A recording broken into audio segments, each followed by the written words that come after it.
Assembly finally passed the new state budget, and this morning, wasting no time, Governor Hochul quickly signed it all into law, and she did so right in the middle of some young children. That's right, she signed the budget inside a classroom at Johnson City Middle School near Binghamton. She chose a school to do this instead of the traditional ceremonial signing at the state capitol because she says this budget does so much for the young people of New York State.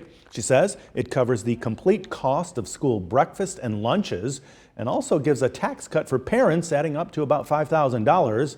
It will give families inflation rebates, $1,000 for kids under 4 and $500 for kids older than 4.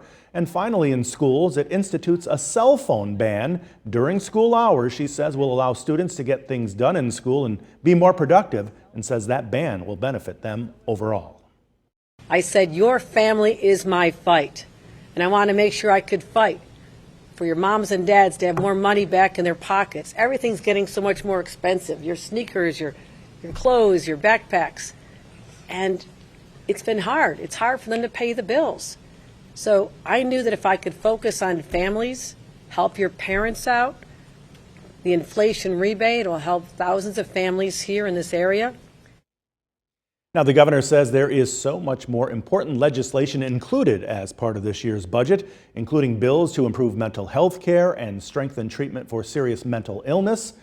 Hochul also highlighted new legislation included in the budget that will strengthen New York's involuntary commitment laws and Kendra's law to deliver compassionate care to those who need it most.